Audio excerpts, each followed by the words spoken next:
And it's the presence of God that changed people. You know, I often speak to people before church and greet people. And often people will tell me what's going on in their lives, the things they trust in God for. And I've encouraged people here this morning, you know, if there are people in your life that you see heading for destruction, they need Jesus. And they need the presence of God. And that's why I believe one of the reasons church is so crucial is that we have church. Church is crucial. Church is crucial. It's important to come to church. It is important to be in the presence of God and experience the anointing of the Holy Spirit like we experience it here. That changes everything. If you take that by faith and you go out from this place and you proclaim and believe God has done something and you continue to stand on the word like we've heard here this morning, Romans 8:28, God says, I cause all things to work together for good to those who love me, to those who are called according to my purpose, and you stand on that, then watch and see what the Lord will do. Turn to somebody and tell them God's going to do it. God is going to do it. God has done it. As a matter of fact, Jesus Christ did it more than 2,000 years on the cross when He died for us, shed His blood, and won a great victory. And that victory was established by His resurrection 3 days later. Come on. Give the Lord Jesus a big praise in this place and celebrate His goodness and His grace in the name of Jesus. So today I want us to continue with our sermon series, When Hope Hurts. Are you enjoying this word of God? Does it help people? You know, when you're in that place of setback and in that place of failure, you know, when life happens, something else happens. Life is when something else happens and you don't know what to do with that. Then the word of God says we can overcome every disappointment and deal with every pain. Can you still remember the definition of disappointment? Disappointment is the painful gap between my expectation, what I hoped for, and reality. And I think it's good that just at a certain point in time, even as believers, that we acknowledge, you know, we've all faced failures. We've all faced setbacks. We've all faced difficult times. We have all faced disappointments. Just to make sure, you know, that you can associate with what I've just said, just raise your hand so that we can see. Okay, so if there's anybody who has not raised their hand, I think you are the one that needs to be up here and speak to us. We would like to hear how you do that. Amen. So life is when something else happened, and I know it's maybe a worldly saying, but the fact of the matter is we live in a broken world, in an accursed world. But thank God we do not need to be affected by that. We can overcome everything in this world. And I want to encourage you here today. You are more than a conqueror. You are an overcomer in Jesus' name. Nothing the devil throws at you, nothing that happens in this life can stop you from the good plan of God for your life. But you've got to believe in the one. Jesus Christ is His name. He's the most important person. He's the way, the truth, and the life. The Holy Spirit points to Him. God the Father loved you and I so much that He gave His only begotten Son. So whoever believes in Him will not perish, will not be overcome by the brokenness and the curse of this world, but will be saved. Hallelujah. Say this with me. I am saved. Heaven is my home. I am more than a conqueror in Jesus' name. Come on and give Him a praise. In the house. It's a decision to be joyful. Don't wait for me to preach you into heaven. Make a choice that you're going to take the word. Come on, turn to one or two people this morning and say, I'm taking this. I'm taking this. I need the word of God. Everything changes after this service in Jesus' name. We serve a good God and He's got a good and great plan for you, but we got to lay hold of the power of God. We got to lay hold of the promises of God for our lives. The choice is yours. It's not automatic. Like an automatic car, you just put it in drive and there you go. It's not automatic. You've got to make a few important decisions. And here's the thing, a lot of us will agree with me. Well, maybe that's what I want to say is, all of us will agree that every day you need to make many decisions. What to wear, what toothpaste to buy, you know, stuff like that. When I said what to wear, it's like all the ladies start to smile. All the sisters, they started to, yes, I know what you're talking. I know there's some statistics on how many decisions we need to make. What to wear, what to eat, what this, what that. You know, so many choices. But I've learned in life that if we're going to conquer and become everything God's called us to be, lay hold of everything God has in store for us, we need to make some crucial decisions. And we spoke about it for the last few weeks. You need to make a decision to choose life every day and in every situation, which means you've got to turn to God and not become a victim when life happens to you and things do not work out the way you hope they work. You have to embrace life every day, in every situation. You have to embrace thanksgiving every day and in every situation. Because if you do not embrace gratitude, what will happen is the pain of the disappointment will get hold of you. I gave you a few things that you can be grateful every day. Amen. And we will maybe mention it later. And then today I want to talk to you about a crucial choice, a decision that you have to make on a daily basis. And that decision is to choose joy. And we've used the word embrace. You must embrace joy.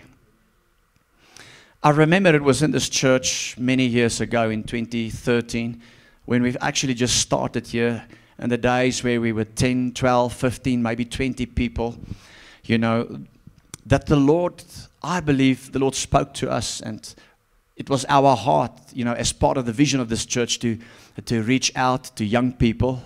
Young people, are you glad that, you know, we do everything to accommodate young people in our church? Amen. We love all generations of people. We minister to all generations of people. But part of the vision of this house is to reach out to young people, which includes students and schools. And so many years ago, 2013, it's actually almost 13 years ago, we just felt like to reach out to the universities. And so the Lord gave us this great strategy to go to the races. That's how we did it. You know, those days we, even later, we preached on Sunday evenings at the VUT. We preached at the Northwest. But this time around, the plan was to get the students here and on a Friday evening, preach the gospel, see if they can give their hearts and lives to Jesus. Amen. And then the next day we would have a life class. And then after life class, the plan was to baptize them. And we had this goal. We are going to baptize 100 people. Wow, 100 people. And you know, Marissa and I were so excited. And most of you weren't here then. So just in case you're wondering, you know, I'm going to say Marissa and I because it was basically just Marissa and I. You know, so the strategy I had was to go into the races. I made some flyers. Knock on doors, invited students. I talked to students and arranged to meet them in their study halls or whatever space or place were available. And I went out, preached to them, invited them. We've created posters to tell students exactly where there will be bus pickup points. And we invited, and the expectation was so great. And we believed that God was just going to cause revival to hit Vanderbijl Park and the Vaal, and it's going to touch and save the campuses. Friday evening went very well. When Friday came, you know, we preached the gospel and so many students gave their hearts and lives to Jesus. Hallelujah. We celebrated that. But the problem came the Saturday morning. Because lo and behold, Saturday, we got up very early in the morning. We prepared the food. How many of you know that if you want a student to come, you promise them food? If there's food, they come. Hallelujah. Well, that's just my experience. So we thought we're going to spice it up with some good food. But we were really after their hearts. And so, you know, we got up early Saturday morning, prepare everything. I prayed, you know. I trusted that God was going to do great things. The baptismal pool was full of water. And then, you know, the buses started to arrive Saturday morning. And I saw the buses came, I was excited, but the closer they got, you know, I realized that they were not filled with 100 students. As a matter of fact, it was easy to count the number of students because, you know, there was only like 15 of them. Students, please don't do that to us ever again. Hallelujah. I was so shocked. We've experienced a major setback right there, a disappointment, because we've been dreaming about this. We've planned this. We believe that the Lord sent us to this church, to this location, to reach not only people from the suburbs and from the communities, but also to to do something great with the young people. The shock was so great. I still remember, that when I saw, okay, this day was not happening, I went to my office and I sat there and I just stared out of the window to the back of the premises here. And I said, Lord, why, Lord? Why me, Lord? What have I ever done? And disappointment struck. Maybe some of you had a different kind of failure or setback or disappointment. But it's in that place, that we need to make a decision. It was in this place, that I could have sat there and grieved because of the failure and feel sorry for myself. How many of you have ever felt, like, I really feel sorry for myself now? Now, we know it's not a good thing, but we've all been there where you felt a little sorry for yourself. Why did you have to go through stuff like that? And, when I talk to you about hope that hurts, you must understand it's not something that I've read in a book. And I really believe that these decisions that we call embrace life, embrace thanksgiving, embrace gratitude, is what I've learned through my own heartache and sorrows and disappointments. By the way, later Marisa joined me in there, and we had a little pity party in there. And we said, what's happening? That the Lord really brought us here. I mean, we were 1, 2, or 3 months into this ministry trying to plant a church. Is God really here? You must remember we came from a time of revival where everything you did just worked. You invited people, more came. You wanted people to help you to do something. You don't know what to do with all the help. When we came here, it didn't work that way. I don't know why. Maybe I'll get the opportunity to ask the Lord one day. But things worked a little bit different here at 20 Stefano Park, Jesus for Nations. I don't know why. I guess God's working with me. I know God knows because His thoughts are higher than my thoughts. His ways go beyond my ways. He knows exactly what He's doing. How many of you still believe that? That God still knows what He's doing within your life. So these decisions, embrace life, embrace gratitude, embrace joy. We're going to look at that here this morning. They come from my own life, my own setbacks, my own failures. The word failure basically means no success, lack of success. Have you ever done something and you realize there's no success? You talked well about that. You were positive, but this thing was unsuccessful.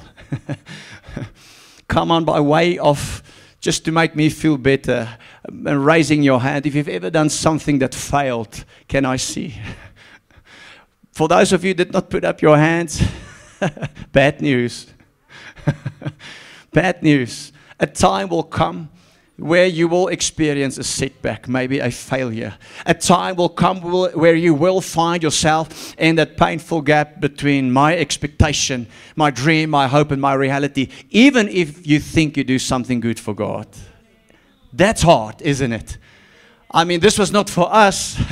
It was for God. And so the Lord taught me these decisions that I need to make on a daily basis. That's going beyond the normal decisions we all have to deal with on a daily basis, like what to wear and what to eat and where to go and what toothpaste or what soap or what friend, or a bigger one is what spouse, what partner. There are these crucial decisions. If you are going to conquer disappointment and failure and setback and heartache and sorrow in this world, you will need to choose life every day. You will need to choose thanksgiving and embrace gratitude every day. Choosing to look at the glass half full and don't see the emptiness. Walk by faith and not by what you see. You will need to embrace joy. And this morning I'm going to talk to you about joy, because I sense in my heart that what God is saying, it's time to move from your sorrow and your grief to gladness. How many of you want to embrace gladness with me here this morning? Gladness is something, joy is something you need to choose. Because you and I can find many things that will keep us in a state of feeling sorry for ourselves and feeling sad. But the word I came to give you this morning is that God says it's time to move from sorrow to gladness, from grief to gladness. I really sense in my heart the Spirit of the Lord is saying it's time to embrace joy again. You may have wept. You may have gone through a season of sorrow, heartache. But God's lifting you up in this place today. What I love about the story of David at Ziklag, and for those of you who have missed that, you know, when David and his men returned to Ziklag, their home, they found the place burned down, plundered. Their families were taken by their enemies, the Amalekites. And so all they had there was the ashes and the smoke that went up, you know, of everything that was theirs and dear to them. And so there David and his men sat on an ash heap, a place of sorrow. An ash heap is a place of sorrow. An ash heap is a place of sadness. But God wants to turn sadness into gladness. God's turning your sadness into gladness. No more weeping unless it's tears of joy, because those are good tears. Maybe that's a message for someone here this morning.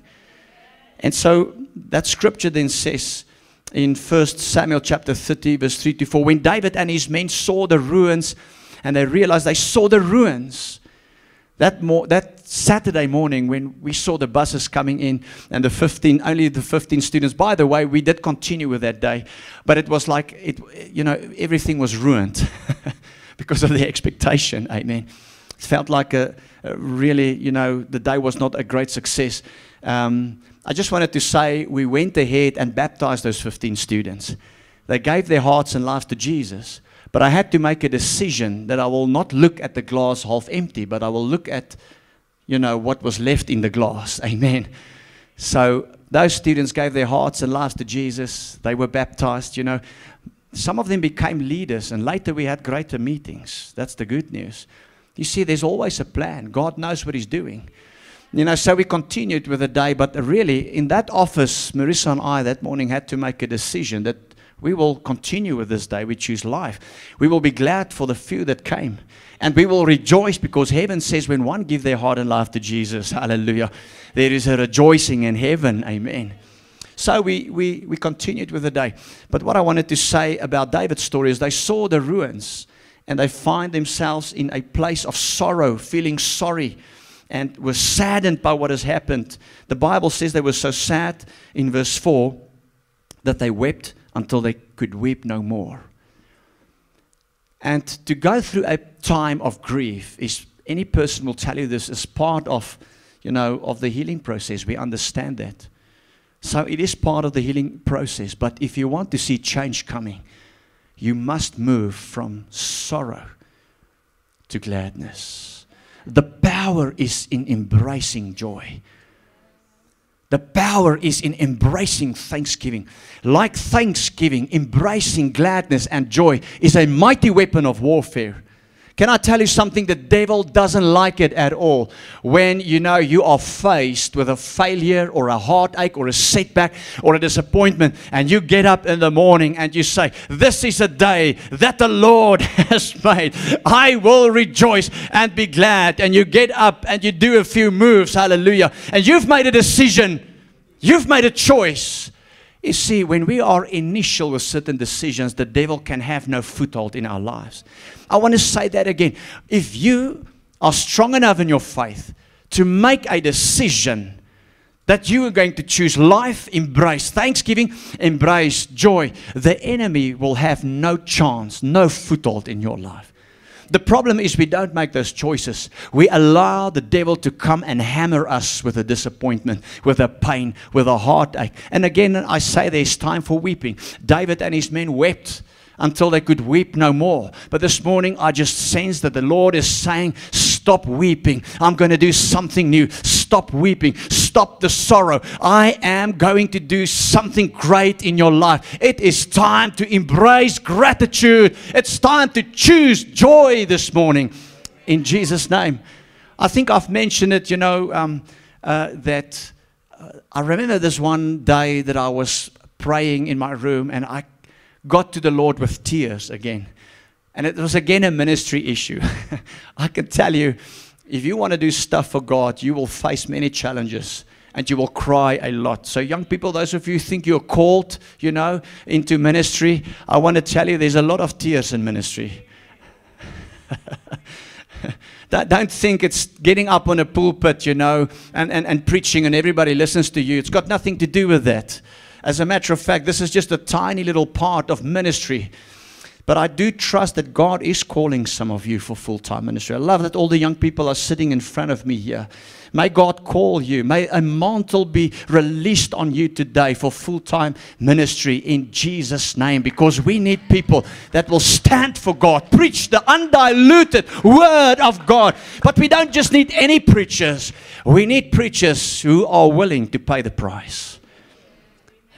We need preachers who are filled with the Holy Spirit and preach the true gospel of Jesus Christ. We need preachers who don't want to be popular, but who wants to please God and make a difference in their community, serve the people. Hallelujah. That's what we need. We need real men and women of God. But that's just a side note. Amen. So the point is, I remember when I was praying, I came again and again and again, this time again with tears to the Lord, and I prayed about this ministry issues, a challenge. But that day I heard the voice of the Lord so clearly saying to me, stop crying. There is good in your future. I want to give that same word to you. The Lord is saying, stop crying now. I've got a good plan. There is good in your future. Actually, this is what the Lord said. There's hope in your future. There is hope in your future. Come on, turn to somebody and tell them, stop crying now. There is hope in your future. Okay, you want to say it in Sotho? Go ahead. Stop crying. Oh, you want to say it in Afrikaans? Hou nou tog op huil en grens om hemelsnaam. Daar's hoop in jou toekoms. Come on. If you receive that message here this morning, say, I receive this, Lord. And give the Lord a praise as an act this morning. But you know what? I'm not going to be sad. I'm going to be glad. Say this with me. I'm not sad. I'm glad. Say this with me. This is a day that the Lord has made. I'm thankful because I'm alive. I'm thankful because God knows me by name. I'm thankful because there is hope in my future. Thank you, Jesus. And give Him another praise. And praise Him as if you mean it. And as if you believe it this morning. Hallelujah. No more sadness. But we go to gladness. The Lord says, I see your tears. But your tears are not helping anymore. They're not changing anything. Make a decision to embrace joy. Embrace thanksgiving. Embrace life. Become a resilient people. A people who say, I will not quit. I will not give up. God is too big. God is too strong. God is too mighty. All things are possible. How can I quit? I cannot. My God is an awesome God. He reigns from heaven. With wisdom, power, and love, our God. Come on, let's sing it one more time. Our God is an awesome God. He reigns from heaven above with wisdom, power, and love. Our God is an awesome. Come on, say it. Our God is an awesome God. He's an awesome God. I want to remind you this morning that I serve an awesome God. And He's a good God. In this world, we will face trials and tribulation and hardships and tears. That's part of it. We need to understand that's part of it. There's no escaping that. And don't let any man of God or prophet ever prophesy or tell you that you don't need that. That's part of life. It's part of life. But you see, we need to know how to deal with it. How do we deal with it? I embrace life. I embrace thanksgiving. I embrace joy, gladness. So put on a smile, your best smile here this morning, and say this with me, I am glad. You say, well, I'm not. That's the point. You got to decide. Here's the good news. You can choose to be glad. You can choose. You can choose to have a smile or to have a frown. What will you choose today? Come on, turn to somebody, look if there's a frown. If there's a frown, just lay hands on, pray for that person. Please, if there's visitors, please don't put your finger in their face. Come on now. We are seeker sensitive, really. Okay. You know, so I just want to give you a few fun facts about if you are willing to embrace joy with me here today. That I've researched from and you can go and check me up on this, from a website called helpguide.org. They have made a study of people who embrace joy and who laughs a lot. As a matter of fact, I believe when I read this, I realized this is why Paul said in Philippians 4, verse 4, always be joyful in the Lord. I want you to see this. Paul said, always. Say this with me, always. You see, that is difficult because, you know, we go how we feel. When we feel like this, you know, when we feel sad, then we are sad. When we feel glad, then we are glad. When we feel like giving thanks, when we feel like, no. The Bible says make a decision. You can decide. As a matter of fact, you don't need to allow your thoughts to haywire and run wild. You can even decide what you are going to meditate on and think about. The decision is yours. So Paul made it clear. He says, always be joyful in the Lord. I say it again, rejoice. Now here's the good news. If you embrace joy and gratitude this morning and you choose joy with me, look at what this will do for your body. And this is science now. Look at all the benefits. It relaxes the whole body. How many of you need to relax? You don't need to go to, you know, to the physiotherapist. You can just smile. You can make a decision to embrace joy and gladness. It boosts the immune system. Those of you who are complaining about coughs and colds, you do not laugh enough. It's not what I say. This is science. Young people, you like science. So if you embrace joy, it boosts your immune system. If you get up with a frown every morning and you're sour and you're just negative about everything that's always happening to you, you will get sick quicker. It's a fact. Look at this. People who embrace gratitude, look at this. It triggers the release of endorphins and it protects. What is endorphins? Sorry, endorphins is those natural endorphins in your body that feel good endorphins. So if you put up a smile here this morning, you're going to start feeling good. Come on, put up your best smile quickly. How did that make you feel? How did that make you feel? Woo. Come on, church. We've just started to talk about gladness. The oil of gladness. Be honest, how many of you sitting here this morning already have hope and feel better? We've just started to talk about that. Yes, because God's here. We experience there's hope. We've prayed together. We've cast our cares. We are smiling. Hallelujah. By the way, joy, gladness is a gift from God. When I talk about embracing gladness, I am not talking about being happy because you feel like it. I talk about a very unique gift that God gives. It's a powerful weapon and it's also a gift. It's a weapon of warfare against the attack of the enemy. But this morning, I want you to know it's a power gift from God. That is why Paul says, you rejoice, always be filled with joy. Why? Because you can always receive the gift. Say this with me, I can always receive the gift of joy. Say it one more time. I can always receive it. Even when I'm in mourning or grief or feeling sorrow, I can say, thank you, Lord, for the gift of joy. It's a gift. It's a gift, and God will give it to you. And that's going to change something. That's when things change. Look at this one. It protects the heart. I've done the study, you know. You must actually go and look at this. When you choose to laugh and to embrace gladness, what does it do? It promotes heart health. Listen to this. It lowers blood pressure. How many of you battle with high blood pressure? Don't put up your hand. Okay, there are some that you were too quick for me. This statistic says if you choose to laugh 10 to 15 times a day, blood pressure is going down. Blood vessels are getting healthier. Blood flow is increasing. Come on. Irrespective of your age. Some of you are already thinking, ish, I need to laugh more. I need to laugh more. It's good for your heart. Look at this one. I almost said this one is for the ladies, but no, it's for everybody. It burns calories. How many of you say, I want to burn a few calories? Science proof, if you embrace gladness, hallelujah, that's going to burn something. Here's the catch. You need to laugh at least 10 to 15 minutes a day.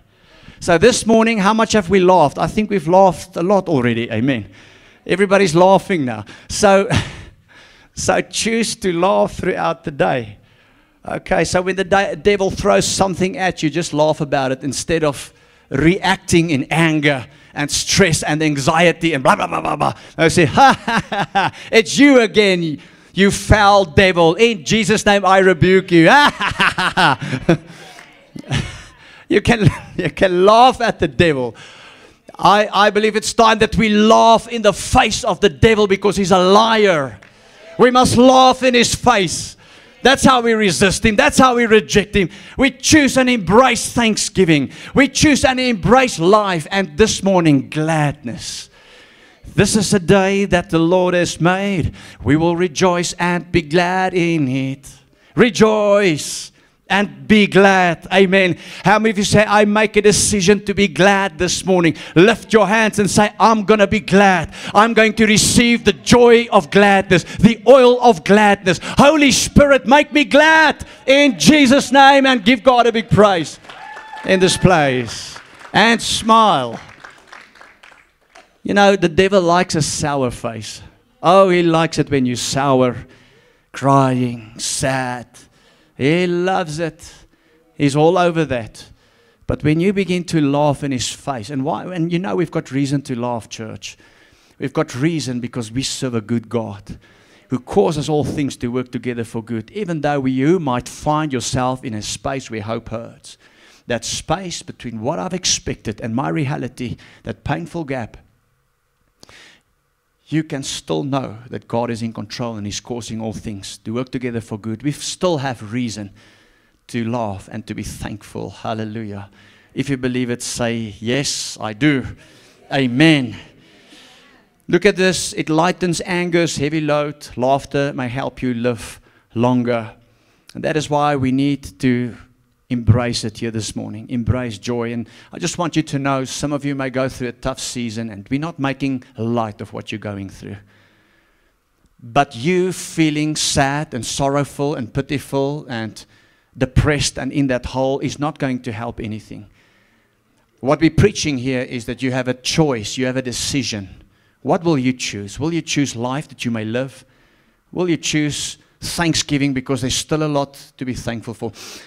And will you choose joy? Say, well, I don't feel like it, but I can decide to embrace the joy of the Lord because it's still a gift that's offered to me as well. And Habakkuk, one of the prophets that we all know that preach and prophesy to the people of God, you know, just prior to the Babylonian invasion and also the Babylonians who took them captive, he said the following, and it's a very well-known scripture that I want to share with you. Habakkuk chapter 3, verse 17 to 18. Though the fig tree does not bud, and there are no grapes on the vines, though the olive crop fails and the fields produce no food, though there are no sheep in the pen and no cattle in the stalls. I mean, this prophet comes and he speaks about a place of barrenness, fruitlessness. He speaks of failure here. How many of you will agree with me? That is a definition of failure. There's no success in this equation. He speaks of an equation, a situation of setback and disappointment. He speaks and describes a very sorrowful situation. And then out of the blue, he says in verse 18, yet I will rejoice in the Lord. I will be joyful in God, my Savior. Come on, say amen all over this place. Say this with me. I have a choice. Say this with me. Yet I will rejoice in the Lord. I choose joy. In the midst of your failure today. Failure is never a nice thing to experience. But we have a decision to make. Will we choose life, embrace thanksgiving, and joy today. And I just want to say this, that nothing that this world can offer you can become a substitute for the gift of joy. I know I sing a lot, but you remember this song that we sang, "This joy that I have, the world did not give it to me." You see, the problem with the joy of the world and the things of the world is that joy can come and go very quickly. But if you can grasp with me this morning that there is a gift from God. Nehemiah called it, "The joy of the Lord is my strength." Nehemiah 10 verse 8 says, "Don't be dejected, don't be sad, for the joy of the..." That's how we know it's a gift from God. Say with me, it's the joy of the Lord. You see, this world can give you many things. You can achieve great success in this world. You can have all the material wealth of this world, but I want you to know that your joy and my joy as a child of God should never be dependent on what the world has to offer. I'm not saying we shouldn't have that. And I'm not saying we can't be thankful when God blesses us. And I want you to know that God wants to bless you. I say it here again, God is also a blesser. Hallelujah. Just because we've talked about, when hope hurts for a few weeks and deal with real life situations, it doesn't mean that God's not going to bless you. He is a blesser. He's a good God. The thing about His blessing is we must understand it's never just for me, but there's always a purpose in the blessing of God. It's never just, God's blessing never just stopped with me. It's to bless others. But here's the thing, nothing that the world offers you can be lasting. But the joy of the Lord is from everlasting to everlasting. Hallelujah. Paul spoke about this in Romans chapter 14 verse 17, where he says, "For the kingdom of God is not a matter of what we eat or drink, but of living a life of goodness." Look at this. "And peace and joy in the Holy Spirit." Nehemiah 8 verse 10, "Don't be dejected." Before we conclude, I want us just to look at that scripture. "Don't be dejected and sad, for the joy of the Lord is your strength." And I think we can just stop there this morning. Today we are here to embrace joy. You have a choice to make. We don't make light of what you've faced. If I start to talk about what I have faced, we all have a story. That's the point I want to make. You may have gone through stuff this week, and we don't make light of your situation and your loss. We've had church members that are grieving the passing on of their spouses. These are deep things. We don't make light of that. But the good news this morning is you can embrace joy. And I believe the Lord says it's time to stop with the weeping and to start with the rejoicing, because the joy of the Lord is your strength. Hallelujah. If you receive this message this morning and say, "Lord, help me to stop weeping and start rejoicing," please say amen and stand to your feet with me. We're going to pray a prayer today together and ask God to just come and do a work of restoration in our hearts and lives. In Jesus' name. You can go maybe to that last scripture on the PowerPoints. The PowerPoint, Psalm 51 verse 12. It was the same David, look at this, who sat on the ash heap, because I'm about to release a promise over you here today. It was the same David who sat on the ash heap at Ziklag that wrote this psalm. And he said, "Lord, restore to me the joy of your salvation." That's joy, the gift of God. "And make me willing to obey you." And I want to just give you an opportunity here this morning to just bring your grief, your sadness, your situation to the Lord. Bring it to Him in a moment and then ask Him to restore the joy of your salvation. Right there where you are in your own words. Just ask Him, "Lord, I want to embrace gladness. I want to remind you, God doesn't want you to be sad. God wants you to be glad, irrespective of what you face and endure. Choose joy. Embrace joy in Jesus' name. Embrace it with me today. In Jesus' name. Thank you, Lord. We give you all the praise. Once you've brought it before Him and you've asked Him to help you, Just pray what David said here. Restore to me the joy of your salvation. I want to pray with you in a moment, but I want to just give you a few more seconds for you to connect with God. I believe this message is prophetic in nature. God says, I want you to be glad. I want you to embrace joy, to smile in the face of the enemy, to smile in the face of disappointment or setback or failure or a lack of success.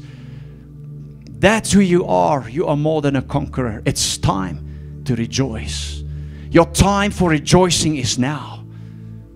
In Jesus' name. Father, thank you for your people this morning. You hear every heart.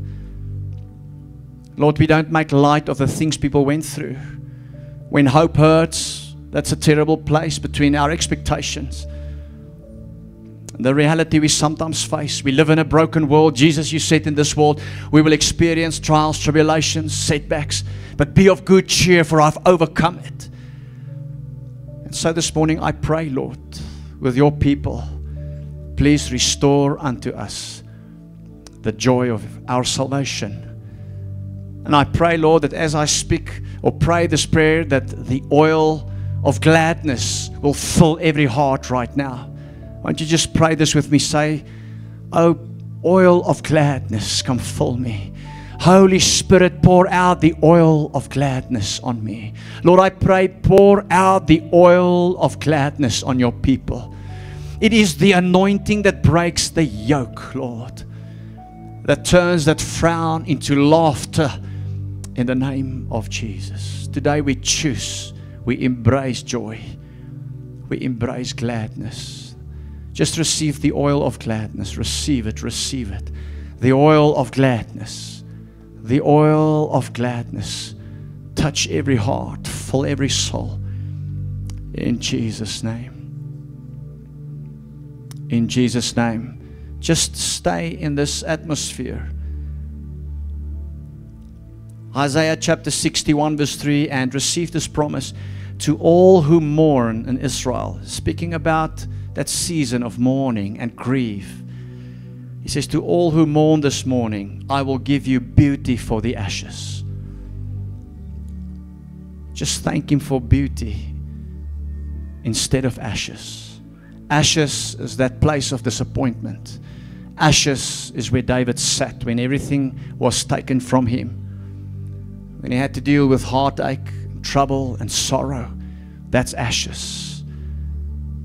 That lack of success, that thing that didn't work out, that's ashes. The promise is, I will give you beauty for ashes. Just receive beauty for ashes.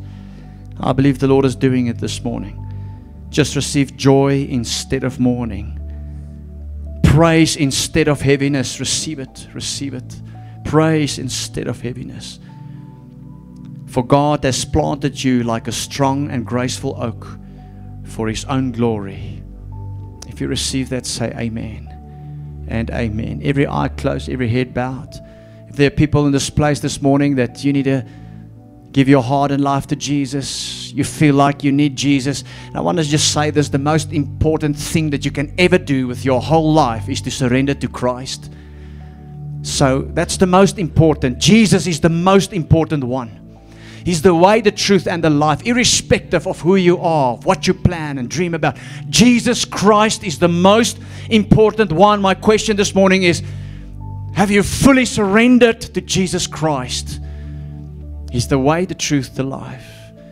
Are you certain this morning that your name is written in heaven's book of life? I can never end any service without making this altar call. If you're not certain today that your name is written in heaven's book of life and that you are in a personal relationship with Jesus Christ, just quickly raise your hand. I'm just going to pray with you. Thank you. Are there more people? Thank you. God speaks to you. Dankie, jong dame. One more time, one last time, I want to include you in this prayer. If you say, Lord Jesus, save me, touch me. I surrender my life to you. You've never done that before. Quickly raise your hand. Hold it up high. Thank you, my sister. Thank you. Thank you. Just pray this prayer with me. Can the church pray it loud and clear with me so that we can pray with these people? Say this, Father, Thank you for Jesus Christ. I confess with my mouth and I believe in my heart that Jesus is Lord. Dear Lord Jesus, I surrender my life to you. I'm sorry for my sins and trespasses. I realize now that I was a sinner in need of a Savior. I need salvation. Only you can give it. You are the way, the truth, and the life. Here's my life. Forgive me. Precious Holy Spirit, come live in me. Lead me. Guide me.